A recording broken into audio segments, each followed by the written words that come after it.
If you have recorded out audio from a separate device and a video from a separate device, then what you can also do is you can sync video to sound as long as you have sound recorded from the device from which you have the video as well.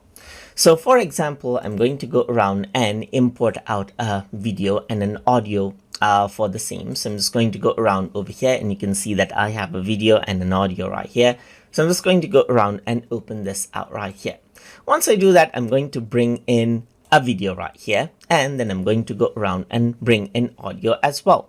So both of the audio sound waves are similar. One is recorded from the camera, while other from a separate audio device. So if you want to go around and sync them out, then what you need to do is you need to select out both of the clips, then right click right here, and then click on sync video to sound. Once you do that, the sound waves, as you can see right here, lines up, and what happens is that you get this sound right here. Let's say, for example, you get the separate sound wave lined up with the main video file, as you can see, just like this.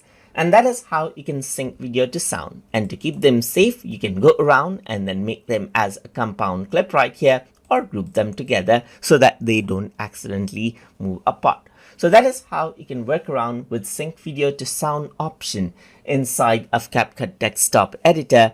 So I hope you guys learned something as always. And as always, please like, comment, share, and subscribe.